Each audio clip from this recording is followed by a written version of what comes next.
안녕하세요. 세상 일에 관심이 참 많은 30대 후반 여성입니다. 낯선 남녀가 만나 결혼을 하고 자식을 낳아 가정을 이루어가는 과정이란 참 경이로운 것 같습니다. 자식은 또 자식을 낳고 그렇게 한 세대가 바뀌어가며 세월이 흘러가죠. 하지만 반대로 이루어짐이 있으면 사그라듦 또한 존재합니다. 저는 완전한 한 가정이 차츰 소멸해가는 모습을 옆에서 지켜보았어요. 바로 저희 시댁에 관련된 이야기죠. 전 지금부터 그 안타깝고 슬펐던 과정을 이야기해보고자 합니다. 동갑내기였던 저와 남편은 2년간의 연애 끝에 웨딩 마치를 올렸어요. 요즘 젊은 분들이 많이 결혼하는 나이보다 조금 이른 28살의 말이죠. 나랑 결혼하자 석중아. 이 누나가 행복하게 해줄게. 남편은 공무원이었고 그런 남편에게 먼저 청혼을 한 사람은 다름 아닌 저였습니다. 제가 만나본 사람 중 가장 바르고 성실하고 모범적인 그야말로 제게 이상적인 남자였던 남편을 놓치고 싶지 않았거든요. 그리고 남편을 그렇게 좋은 사람으로 키워주신 두 시부모님 또한 굉장히 좋은 분들이었어요. 남편과 2살 차이 나는 손아래 시누이도 참 상냥하고 따뜻한 사람이었고요. 그중 특히 저희 시어머니는 세상에 이런 좋으신 분이 또 있나 싶을 정도로 자상한 분이셨죠. 결혼한 지 1년 뒤 당시 임신 초기였던 전 막 일을 마치고 회사 건물 밖으로 나오고 있었습니다. 밖엔 1시간 전부터 갑작스럽게 내리기 시작한 폭우가 한창이었어요. 사무실에 남은 우산이 없었고 편의점도 1분 정도는 걸어가야 했던지라 택시를 불러야 하나 아니면 이 비를 맞고 편의점까지 뛰어가야 하나 한참 고민 중이었죠. 그런데 갑자기 누군가가 건물 옆에서 절 부르더라고요. 예, 정희야. 어머님? 깜짝 놀랐습니다. 그 사람은 바로 우산을 쓰고 한 손엔 다른 우산을 들고 있던 저희 시어머니였거든요. 시어머니는 급하게 달려오신 것처럼 가쁜 숨을 몰아쉬고 계셨죠. 여기까지 어쩐 일이세요, 어머님? 날씨도 이렇게 굿은데. 아이고, 숨차다 숨차. 정희 너 우산 없지? 집에 있는데 갑자기 비가 막 쏟아지더라고. 그래서 너한테 연락해볼까 하다가 너 바쁠까봐 석중이한테 전화하니까 걔도 오늘 퇴근을 늦게 해서 널 데리러 못 갈 것 같아. 안 그래도 걱정 중이었다고 하더라고. 너 오늘 차도 두고 출근했다면서? 그래서 혹시 너 비 맞을까봐 걱정돼서 얼른 내 버스 타고 뛰어왔지. 정희 너 감기도 걸렸다며? 혹시 내가 괜한 짓 한 건 아니지? 그 와중에도 시어머니는 혹시 며느리인 제가 불편해하진 않을까 걱정하며 제 눈치를 살피시더군요. 정작 전 시어머니께 너무 감동을 받아 눈가가 뜨거워졌는데요. 아니에요, 어머님. 제가 죄송해서 그러죠. 어머님은 몸도 약하시면서 고생스럽게 뭐하러 그러셨어요. 감기 걸리고 임신까지 한 우리 며느리 걱정돼서 내가 집에 있을 수가 있어야지. 집에서 노는 나야 고생스러울 게 뭐 있어. 자, 이거 바꿔라. 내가 제일 큰 우산으로 가져왔어. 그거 쓰고 얼른 집에 가거라. 감사해요, 어머님. 어머님, 그러지 말고 저랑 같이 집에 가요. 제가 맛있는 저녁 해드릴게요. 그리고 저녁엔 남편한테 데려다 드리라고 할게요. 네? 아이고, 내가 널 그렇게 번거롭게 하려고 여기까지 온 게 아닌데. 어머님한테 저녁 차려드리는 게 뭐가 번거로워요. 얼른요, 어머님. 우린 우산 하나로 쓰고 가요. 제가 들게요. 여기 제 팔짱 끼시고요. 아무리 며느리를 딸같이 아낀다지만 사실 저희 엄마도 다 큰딸인 절 위해 그렇게까지 하시진 않았거든요. 이후에도 몇 년의 세월을 더 겪어보니 저희 시어머니는 정말 온 진심을 다해 저뿐만 아니라 가족들을 위하고 아끼는 분이셨습니다. 시아버지와 남편 그리고 시누이까지 정말 모든 식구들이 시어머니를 좋아하고 존경하며 따랐죠. 그런데 마냥 화목하기만 할 줄 알았던 시댁에도 나름의 갈등과 문제가 있더군요. 그건 바로 시누이가 유독 시아버지에게만 냉담하게 굴었다는 겁니다.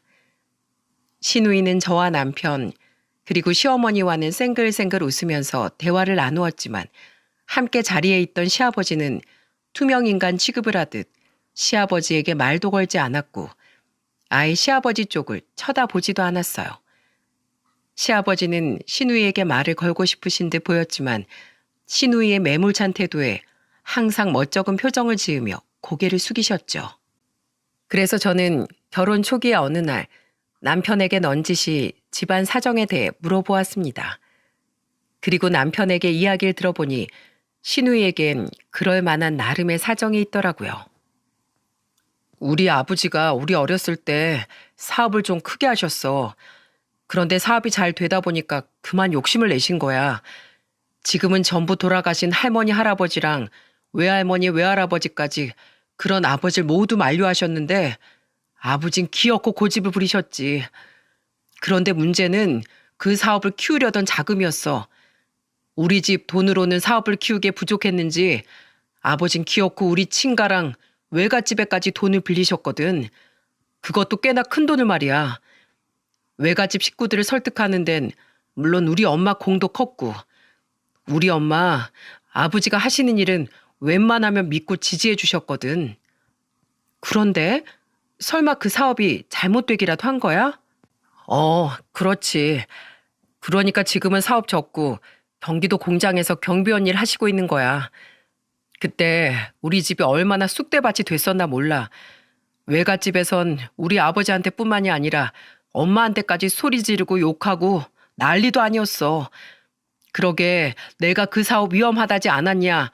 끝까지 자기들이 안 빌려준다는 걸 그렇게 자신만만하게 설득해서 돈을 가져가더니 우리 집안을 기어코 아작을 내놨냐. 너희는 자식도 아니다. 하고 말이야.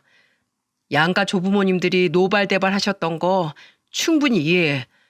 한순간에 아버지 때문에 양가가 쫄딱 망했으니까 우리 집도 빚더미 앉았었고.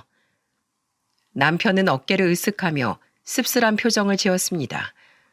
저는 그런 남편을 위로하려 남편의 어깨를 쓰다듬었죠. 우리 부모님은 우리 집이랑 양가에 진 빚을 갚기 위해 정말 열심히 사셨어. 주부였던 우리 엄마는 파출부 일을 시작했고 파출부 일이 끝나면 저녁엔 또 식당 일을 나가셨지. 우리 아버지도 그때부터 아파트 경비일 전전하시면서 쉬는 날엔 공사판 노가다 뛰셨고 새벽엔 대리운전까지 뛰셨어. 그렇게 양가에 진 빚과 우리 집에 남아있던 빚 모두 다 갚고 난 뒤에야 엄만 일을 그만두셨고 아버지도 당시 막 이직했던 공장 경비직 일 하나만 하실 수 있게 되었어. 지금 일하시는 그 공장 말이야. 뭐 그렇게 오래된 일도 아니야. 마지막 빚을 다 갚았던 게 내 나이 23살 때였으니까. 그런데 그거랑 아가씨가 아버님을 안 좋아하는 거랑 무슨 관계가 있는 거야? 그때 우리 엄마가 너무 고생을 했어서 그런지 지금 엄마 몸이 안 아픈 데가 없으시거든. 당신도 봐서 알잖아. 우리 엄마 디스크에 각종 관절염에 잔병이란 잔병은 다 가지고 계시는 거. 원주는 엄마가 그렇게 된 게 다 아버지 탓이라고 생각해. 아버지가 벌려놓은 사고 때문에 괜히 엄마까지 양가 부모님한테 심한 말 들어가며 마음고생하고 거의 10몇 년 넘게 몸이 부서져라 이랬어야 하셨으니까. 정작 엄만 아버지 탓을 한 적도 없고 원주에게도 아버지한테 그러지 말라고 말씀하시는데 원주는 오히려 그게 더 싫었나 봐. 그렇게 착한 엄마를 고생시킨 아버지가 용서가 안 된다면서 말이야. 당신도 알다시피 원주가 엄마를 워낙 좋아하잖아. 남편 또한 부모님의 고생을 옆에서 지켜봐왔던 자식으로서 남편은 시아버지를 이해한다고 말했습니다. 물론 사람이 항상 신중하고 옳은 길만 선택할 수 있으면 그게 가장 좋은 거겠지만 결국은 누구든 실수하면서 살아갈 수밖에 없다면서 말이죠. 아버지는 자신이 벌인 일을 어떻게든 수습하고 가족들에게 속죄하려고 정말 최선을 다해 사셨어. 아버지 원조에게 단 한 번도 화를 내신 적이 없어. 오히려 전부 아버지 당신이 저지른 잘못 때문에 자식이 아버지를 미워하게 만들었다며 자책하고 계시지. 그 착한 애가 부모를 미워하기까지 얼마나 자기 마음에 생채기를 냈겠냐며 말이야. 난 아버지도 원주도 모두 이해가 가. 그래서 더 안타까워. 두 사람을 화해시켜 주고 싶은데 엄마도 나도 그게 참 쉽지가 않네. 제가 그 이야기를 들은 지 얼마 지나지 않아 신우이는 결혼을 하게 되었습니다. 제가 결혼한 지 2년 뒤의 경사였죠.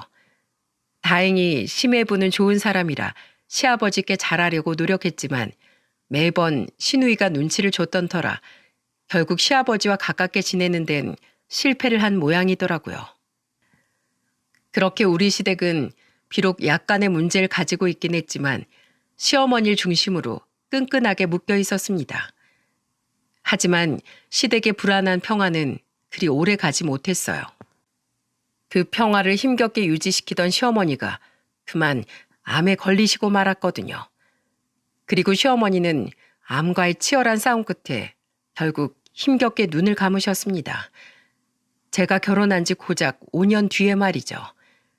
시댁 식구들은 모두 비통에 빠졌습니다. 시댁에 불어닥친 큰 불행은 시댁 식구들 모두를 큰 슬픔으로 몰아넣었죠.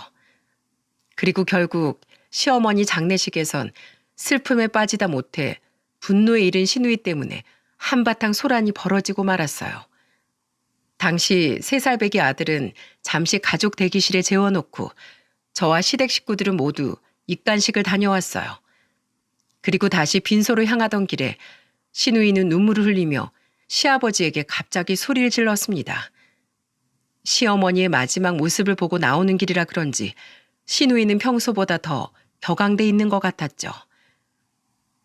엄마가 저렇게 돌아가신 건 다 아버지 때문이에요. 아버지 때문에 고생만 하다가 엄마가 저런 몹쓸 병에 걸린 거라고요. 아버지가 그때 그렇게 사고만 치지 않았어도 우리 엄마 평생 꽃처럼 곱고 예쁘게 살다 갔을 거예요.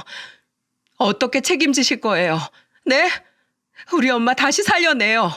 살려내시라고요. 아가씨, 이게 아버님 잘못은 아니잖아요. 아버님도 힘드실 텐데 여기서 이러지 마세요. 우선 진정하고 안으로 들어가요, 우리. 네? 이제 새언니까지 아버지 편드는 거예요? 오빠 따라서요? 새언니, 저 사람은 그럴 가치가 없는 사람이에요. 자기 아내 고생만 시키다 결국 암에 걸려 세상을 떠나게 만든 모렴치한 나쁜 인간이라고요. 시누이는 거의 악을 쓰며 울부짖더군요. 시아버지는 그런 시누이 앞에서 고개를 푹 숙이고 흐느끼기만 하셨죠. 그런데 그때였어요. 그만 못해? 대체 아버지께 뭐 하는 짓이야? 바로 남편이 난생 처음 시누이의 뺨을 때리고 만 겁니다. 남편 또한 울어서 벌개진 눈을 하고 있었으면서도 시누이를 향해 화난 표정을 감추지 못했어요. 이게 오냐 오냐 하니까 어디서 아버지한테 행패를 부려? 너만 힘들어? 너만 엄마 잃었어? 지금 제일 힘든 사람이 바로 아버지야. 그런 아버지한테 위로는 못 해드릴 망정.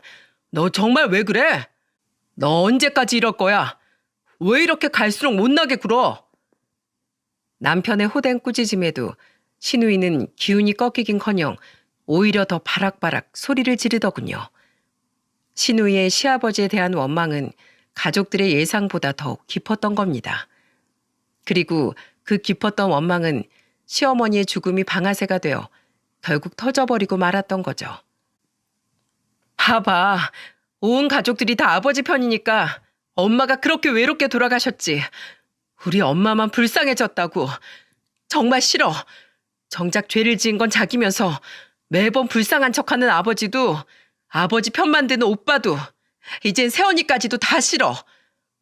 여보, 하지 마. 진정해, 어? 이 갑작스런 상황에 심해부 또한 가운데서 이러지도 저러지도 못하고 시누이에게 그만하라는 말만 반복하며 곤란해하고 있었습니다. 모두가 시누이를 말리는 상황이었지만 시누이의 화는 사그라들 줄을 몰랐고 남편 또한 그런 시누이에게 진심으로 화가 난 듯 지지 않고 맞섰죠. 그리고 시아버지는 시누이를 나무라지 않고 오히려 본인 탓을 하시더군요. 놔둬라, 놔둬. 원주가 저럴 만도해. 내가 다 잘못했다. 그래, 나 때문에 너희들 엄마가 이렇게 일찍 떠나버린 거야. 내가 정말 미안하다. 미안해. 정말 난장판도 그런 난장판이 없었습니다. 그날만 생각하면 아직도 머리가 아찔해요. 그래도 어떻게든 저와 시매부가 남편과 시누이를 어르고 달래 우리는 시어머니의 장례를 무사히 마칠 수 있었어요. 하지만 시누이는 결국 또 다른 충격을 우리에게 안겨주었죠. 새언니, 전 엄마 없는 이곳에 더 이상 아무 미련 없어요. 아버지도 오빠도 더는 보고 싶지 않고요. 그래도 새언니, 엄마 장례식 때 새언니한테까지 못되게 말한 건 정말 죄송해요. 잘 지내요, 새언니.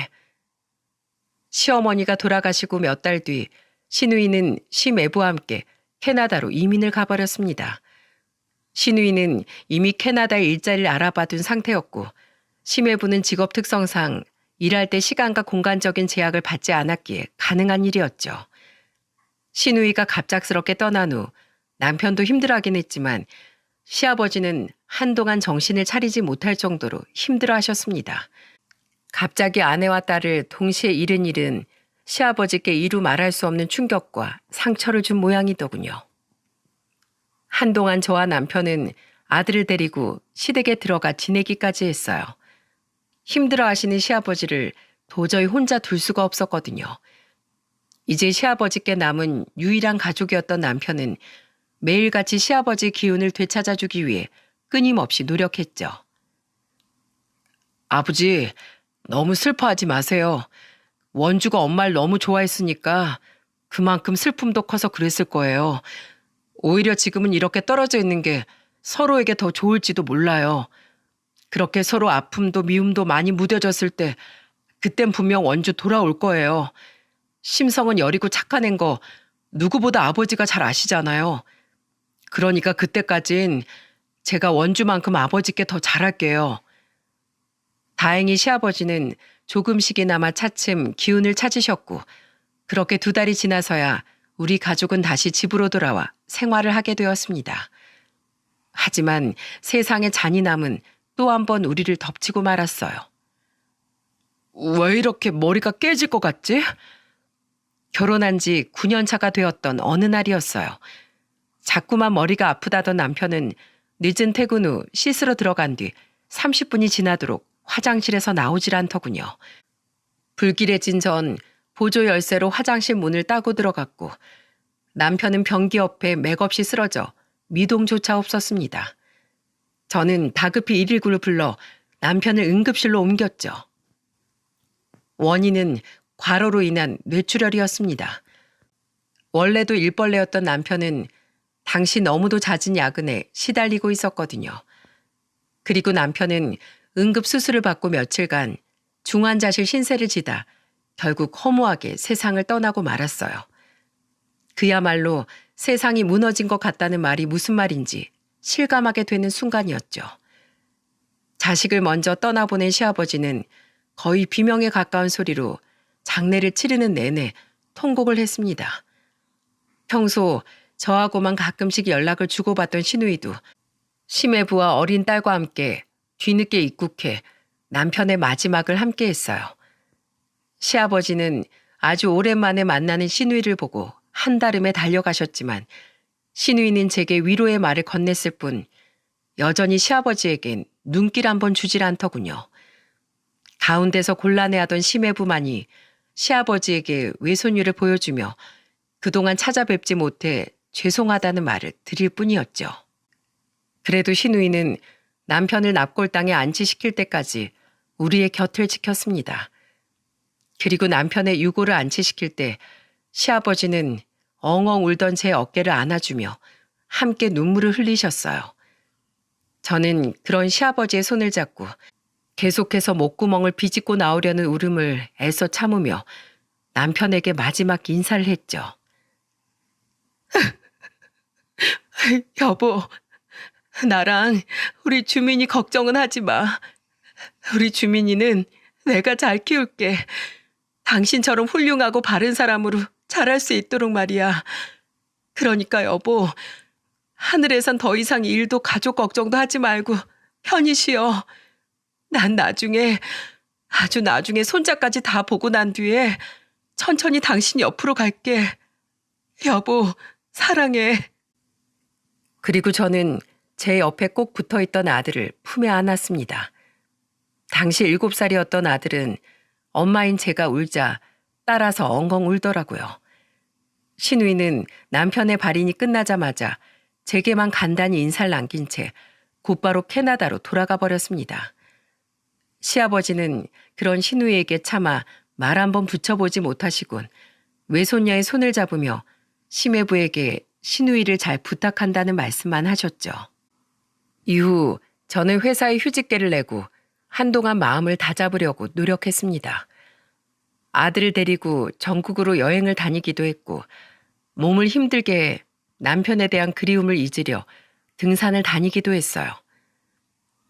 어멈 너도 힘들 텐데 뭐하러 나까지 챙기니? 난 괜찮다. 어디 아픈 데는 없고 살이 많이 빠진 것 같구나. 밥은 잘 챙겨 먹고 다니는 거니? 전 괜찮아요. 오히려 아버님이 걱정이죠. 나도 괜찮다. 네 시어머니를 가슴에 묻은 것처럼 석중이 또한 지 애미 곁에 묻으면 된다. 꽃이 피기도 하고 지기도 하는 게 인생인 거겠지. 비록 이제 남편이 없어 시아버지를 자주 찾아뵙지 못했지만 그래도 전 가끔씩 아들을 데리고 시아버지를 찾아뵀어요. 남편을 잃은 저만큼 자식을 잃은 시아버지가 걱정되어서 말이죠.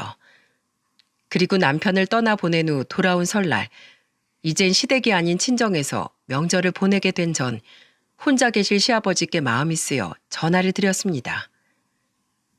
아버님, 댁이세요? 아니다. 괜히 이런 날 집에 있어봐야 옛날 생각이 나서 서글프기만 하지. 화성 공장에 일하러 나왔다.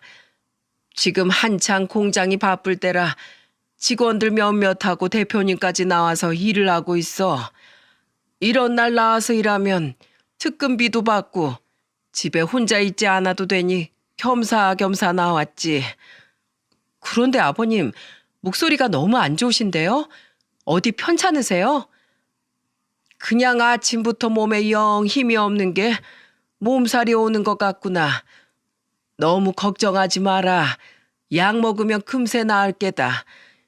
그건 그렇고 며느리 넌 떡국은 먹었니? 주민이도? 사돈 어른들은 잘 계시고? 깜짝 놀랐습니다. 이런 명절날까지 나가서 일을 하고 계시다뇨.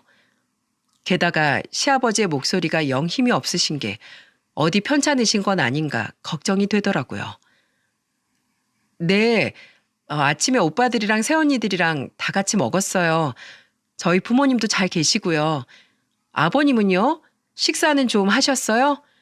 명절 음식 같은 건 아무것도 못 드셨죠? 이제 혼자인 늙은이가 명절이 다 무슨 소용이겠니? 그냥 출근하기 전에 대충 먹었다. 그럼 아버님, 제가 음식 좀 싸서 아버님 계신 공장으로 갈게요. 아무래도 아버님이 걱정돼서 제가 직접 뵙는 게 좋을 것 같아요.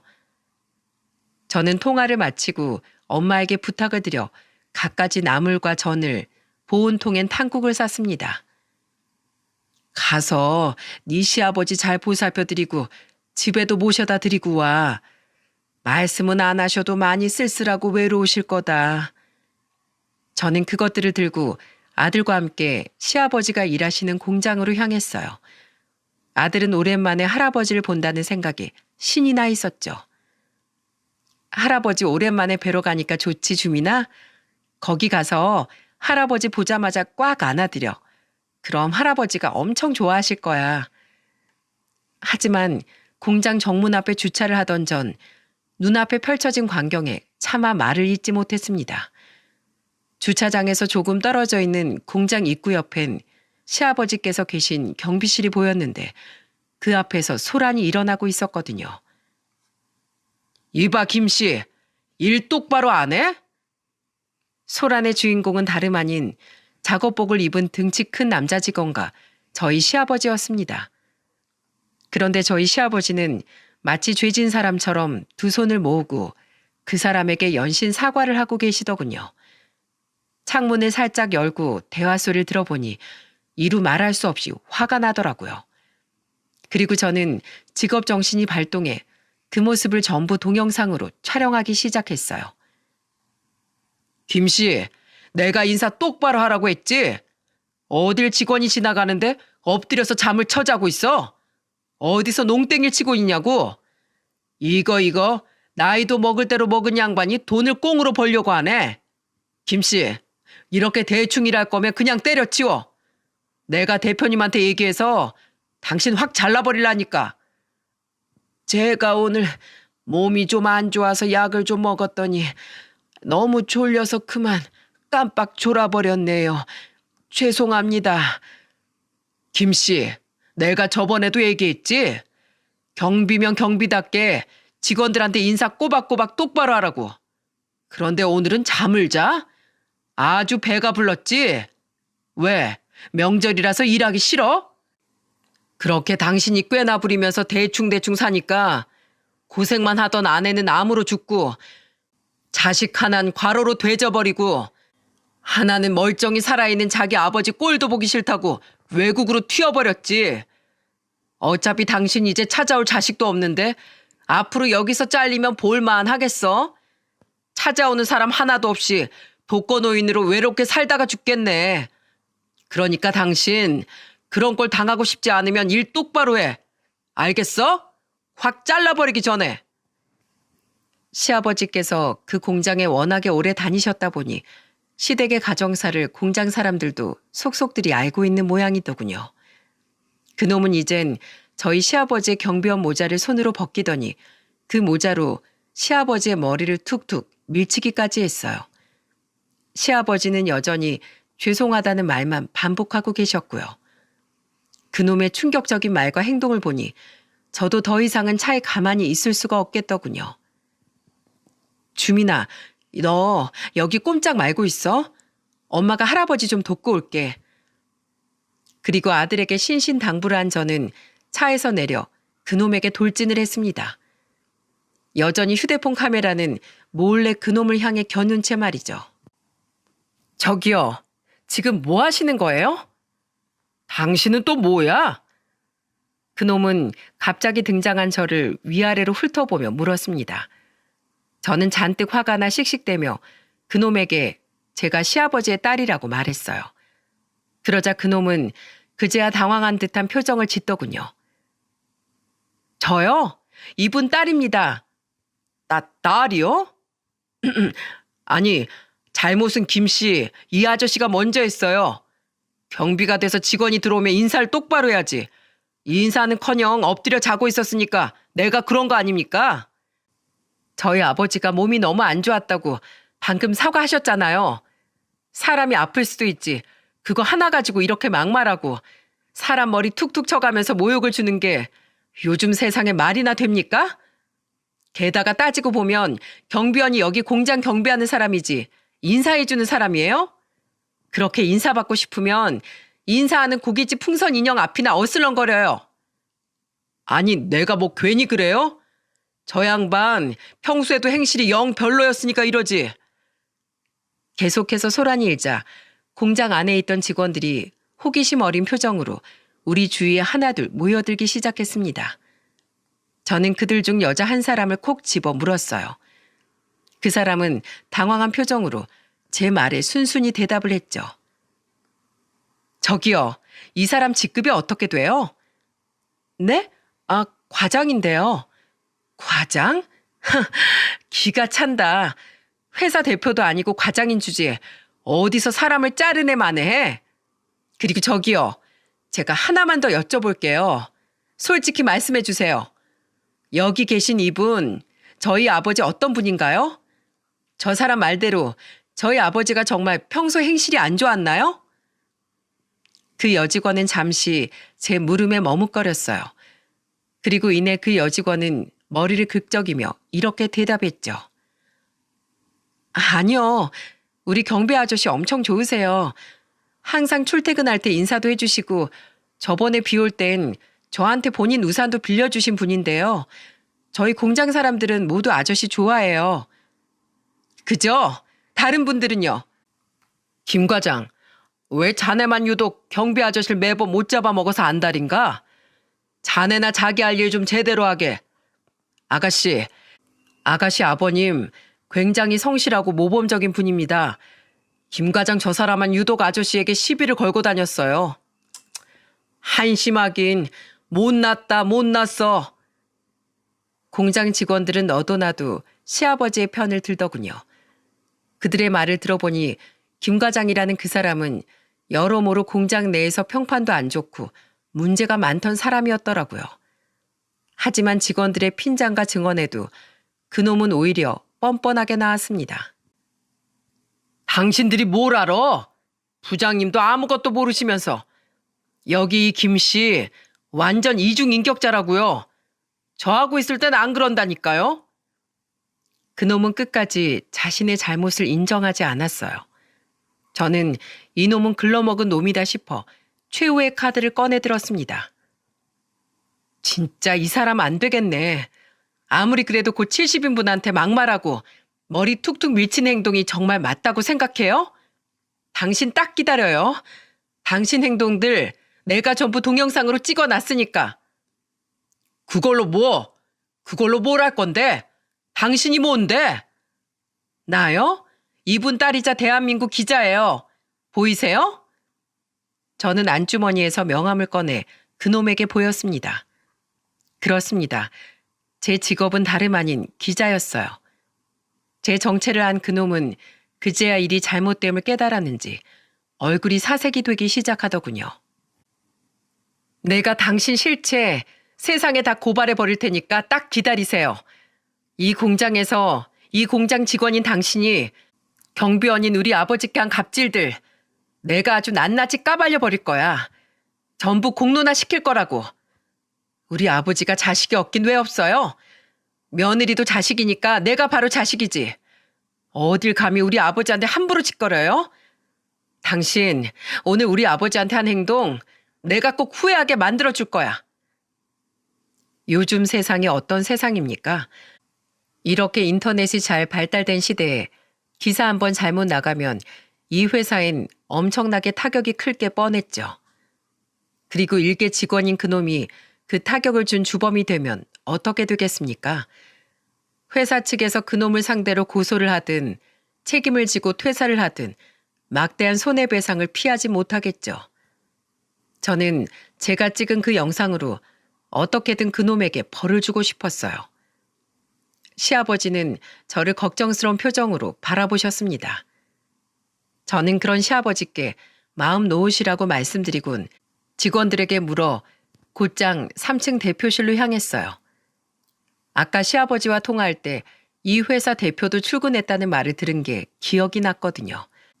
저는 대표실 문을 벌컥 열어젖혔고 사무 업무를 보고 있던 대표란 사람은 그런 저를 보며 굉장히 놀랐습니다.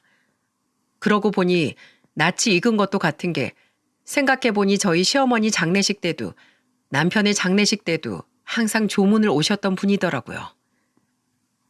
안녕하세요, 대표님. 저 경비원 김철남 씨 며느리 되는 사람입니다. 아, 네. 여기는 어쩐 일로? 대표는 바깥의 소란을 전혀 모르는 눈치였어요. 저는 대표에게 방금 전 찍은 동영상을 보여주었습니다. 그 동영상을 보던 대표의 표정은 점점 굳어졌어요. 그리고 동영상이 끝났을 때 저는 대표에게 이렇게 말했죠. 대표님, 이 회사가 요즘 매출도 많이 늘고 그만큼 공장 규모도 커졌다죠? 그런데 그만한 회사에서 대체 직원 관리를 어떻게 하는 겁니까? 네? 이 김 과장이란 사람 정말 미친 거 아니에요? 어떻게 이제 막 자식을 잃은 사람한테 아버지 때문에 자식이 그렇게 세상을 떠났다는 말을 할 수 있나요? 경비원은 이 회사, 이 공장 직원 아닌가요? 그리고 몸이 안 좋은데도 명절에 나와서 일하고 있는 저희 아버지한테 뭐요? 농땡이를 피워? 잘리기 싫으면 똑바로 하라고요? 여기 이 회사는 과장이 사람을 자르고 붙입니까? 이 사람이 김 과장이라고요? 그래요. 거기 영상에 다 나와 있잖아요. 직원 교육을 대체 어떻게 시키신 겁니까? 이게 이 회사에서 시키는 인성 교육이에요? 이게 대표님이 지향하는 회사 직원의 모습입니까? 저 기자예요. 대표님의 마인드가 정말 이런 거라면 저 있는 그대로 솔직하게 기사 작성해서 이 영상이랑 같이 올릴 겁니다. 대표는 굉장히 난처한 표정을 지었어요. 그리고 대표는 저에게 미안한 표정을 지으며 사과를 하더라고요. 기자님, 무슨 오해가 있던 것 같습니다. 우선 제가 이렇게 사죄의 말씀 먼저 드리겠습니다. 사실 이 김 과장이란 사람 공장 내에서도 사고도 많이 치고 직원들하고도 사이가 안 좋아서 여러모로 저희 회사 골칫덩이였던 직원이에요. 이 공장에서 10년이나 일해서 참 함부로 자르지도 못했고요. 그런데 이 사람이 이 정도로 아나무인인 사람인 줄은 미처 몰랐네요. 이 직원은 당장 자르도록 조치하겠습니다. 명함 주시면 일이 마무리된 후에 제가 직접 연락드릴게요. 마음 상하게 해드려서 정말 죄송합니다. 그 대표는 정말로 제게 머리 숙여 사과를 했어요. 그리고 이어진 대표 행동에 저는 무척 놀라고 말았습니다. 왜 시아버지가 이 공장에서 그토록 오래 일을 하셨었는지 알 수 있던 면모였어요. 대표는 제게 정중하게 따라와 달라고 부탁하더니 계단을 내려가 다시 바깥 경비실 앞에 시아버지에게로 향하더군요. 아이고, 대표님, 왜 이러십니까? 그리고 대표는 저희 시아버지에게 허리를 90도 가까이 숙여 사과를 했습니다. 시아버지는 굉장히 당황한 표정으로 그런 대표를 말렸지만 그 대표는 한동안 허리를 고추 세울 생각을 하지 않았죠. 정말 죄송합니다, 아저씨. 그동안 김 과장 저 사람이 아저씨한테 이랬던 적이 한두 번이 아니었다면서요. 왜 저한테 한 번도 말씀을 안 하셨어요? 아유, 제가 그런 말씀 드리면 가뜩이나 눈코 뜰 새 없이 바쁜 대표님만 곤란하실 거 아닙니까? 대표님이 저한테 그동안 얼마나 잘해주셨는데요. 직접 절 채용해 주시고 명절이나 분기별로 보너스에 저희 애들 결혼 때도 축의금 챙겨주시고 조사엔 한 번도 빠짐없이 직접 와주셨잖아요. 그런 대표님 공장에 괜한 분란 일으키기 싫었습니다. 시아버지는 대표란 분을 무척이나 좋아하셨던 모양이더군요. 시아버지의 말씀을 들어보니 과연 그럴만 하더라고요. 그리고 그런 사려 깊은 시아버지의 말에 대표는 복잡한 표정을 짓더니 이내 시아버지를 보며 이렇게 말했습니다. 제가 우리 회사를 진정으로 위해주는 직원이 누군지 여태껏 제대로 알지 못했군요.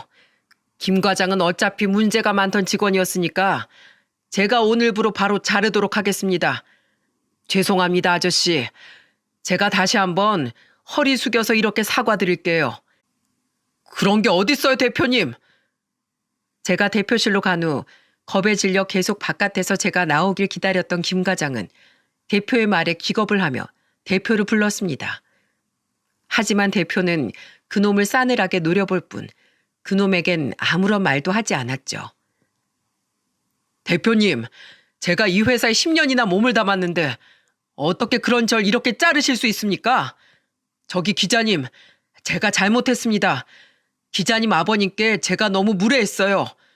제발 저희 대표님 좀 설득시켜 주세요. 김씨, 아니, 아저씨, 아니 선생님, 제가 너무 융통성이 없었던 것 같습니다. 그 모자로 제 머리를 아예 그냥 냅다 후려치세요. 저 같은 놈은 맞아도 쌉니다. 그러니까 제발 따님하고 대표님한테 뭐라고 말씀 좀 해주세요. 네? 그놈은 대표가 자신의 말을 들어주지 않자 이젠 저와 시아버지에게까지 악어의 눈물을 보이며 애원을 하더군요. 하지만 아버지와 대표는 그놈을 무시했고 직원들은 그놈을 보며 수군댈 뿐 아무도 그놈 편을 들어주려 나서는 이가 없었어요. 그리고 저는 그놈에게 딱 한마디를 남겼죠. 이 인생은 실전이야, 이 자식아. 이후 대표는 저에게 얼른 시아버지를 모시고 병원부터 가라고 말했습니다. 시아버지의 옷은 한겨울인데도 불구하고 땀으로 흥건했거든요. 저는 대표에게 인사를 한 후 시아버지를 모시고 곧장 병원으로 향했습니다. 응급실에 도착해서 보니 시아버지의 열은 거의 39도에 가까울 정도로 높아져 있었죠. 엄마, 할아버지 괜찮으실까? 혹시 할아버지도 큰 병에 걸리신 건 아니겠지? 아들은 먼저 세상을 떠난 시어머니와 남편을 떠올렸는지 겁먹은 목소리로 묻더라고요. 저는 그런 아들을 꼭 안아주며 안심을 시켰죠. 아니야, 그냥 단순한 감기 몸살이시래.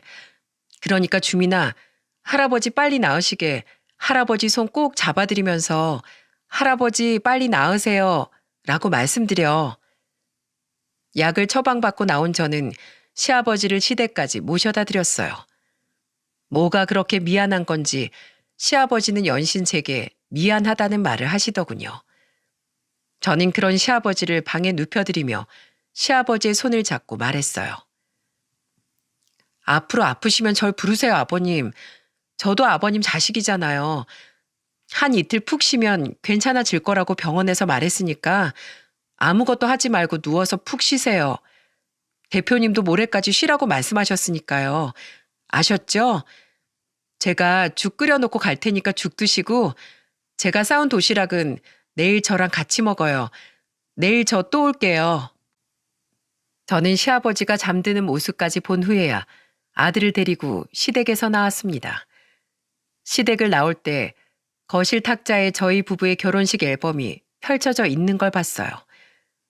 혼자 남은 이 집에서 행복했던 지난 날을 홀로 추억하며 앨범을 보고 계셨을 시아버지를 생각하니 마음이 아파 눈물이 나오려던 걸 겨우 참았죠.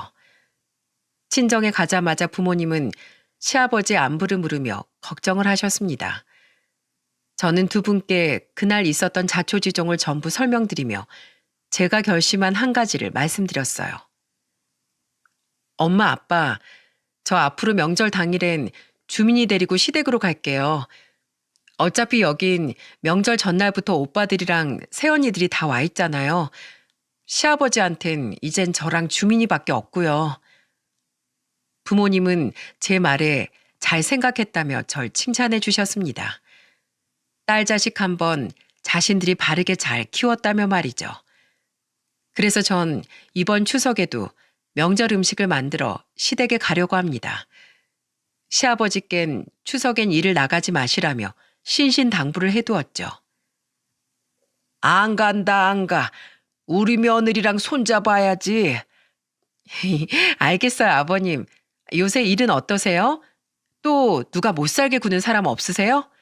있으면 말씀만 하세요. 제가 아주 요절을 내버릴 테니까. 아이구야, 됐다. 내 며느리 무섭다는 소문이 옆 공장에까지 났어. 물론 그놈 행실이 원래부터 문제였긴 했지만 어쨌든 네 덕분에 그놈 그렇게 잘리고 나서 일하기가 한층 수월해졌다. 대표님은 아직도 가끔 네 안부를 물으셔.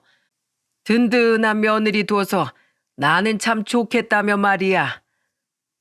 다행히 시아버지께서는 요즘 이전보다 훨씬 직장 생활이 즐거우신 것 같아요. 그리고 날이 갈수록 조금씩 밝은 모습을 되찾던 시아버지께 드릴 반가운 소식이 하나 더 있습니다. 그게 뭐냐면 말이죠.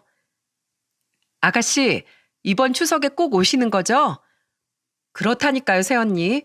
비행기표도 우리 3명 거 다 예약해놨어요. 아버님께는 비밀 유지하고 있어요. 아가씨 오면 깜짝 놀래켜드리려고요. 아가씨 고마워요. 고맙긴요. 저와 아버지 일인데 자기 일처럼 나서준 새언니한테 제가 몇 배는 더 감사드릴 일이죠. 바로 캐나다에 있는 시누이가 가족들과 이번 추석에 시댁에 오기로 한 겁니다.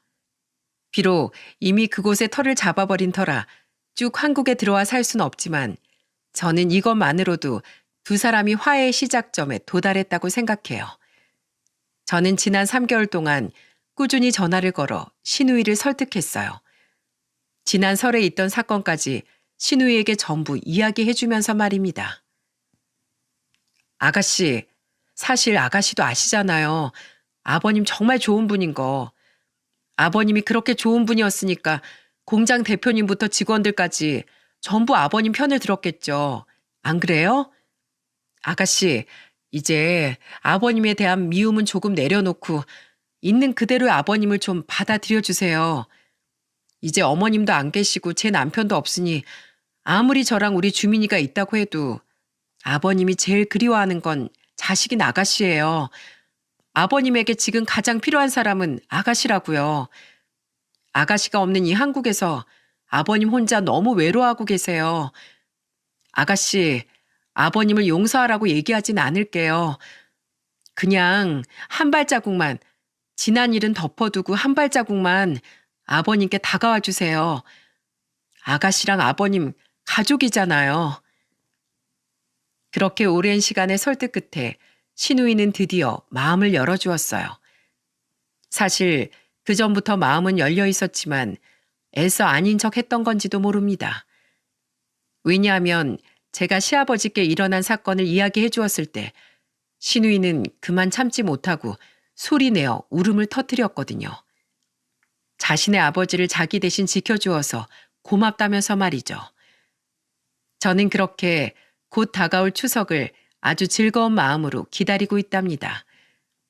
올해 초등학교에 들어간 우리 아들은 그런 건 또 어디서 본 건지 추석에 시아버지와 함께 송편을 빚고 싶다며 떼를 쓰더라고요.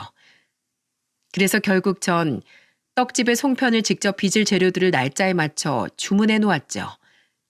다른 것도 아니고 할아버지가 좋아서 할아버지랑 이것저것 함께하고 싶어하는 아들의 모습을 보니 시아버지를 좋아하던 남편의 모습이 겹쳐 보여 제 코끝이 잠시 시려오기도 했네요.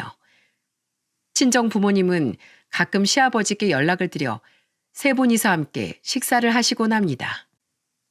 어차피 서로 연배도 비슷한데 사돈 사이든 뭐든 친하게 지내면 좋지. 해가 지날수록 친구들이 자꾸 떠나가는 우리 나이엔 마음 맞는 친구가 생기는 것만큼 귀한 일도 없어. 요즘은 네 아빠, 네 시아버지랑 휴대폰으로 같이 장기 두는 게임인가 뭔가를 받아서 하느라 시간 가는 줄을 모른다. 저희 부모님은 며느리인 제가 채워드릴 수 없는 시아버지의 공허한 부분을 대신 채워주고 계세요. 그런 부모님께 참 감사하기도 하고 성품 좋은 세 분이 사이좋게 어울리시는 모습을 보면 마음 한구석이 흐뭇해지기도 합니다. 이제 제가 시아버지께 마지막으로 해드릴 역할은 시누이와의 관계 회복을 위한 도우미 정도겠죠. 그리고 저의 그런 모습을 분명 시어머니와 남편이 하늘에서 기쁘게 바라보고 있을 거라고 전 생각해요. 저는 앞으로 아들을 남편만큼 훌륭한 사람으로 키워낼 수 있는 엄마로서의 삶과 세상의 불합리한 일들을 지금처럼 많은 이들에게 알릴 수 있는 정직한 기자로서의 삶을 이어가려고 합니다.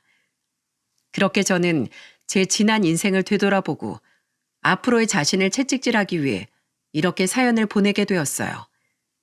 여러분께서도 그런 제 삶을 응원해 주시길 간곡히 부탁드립니다.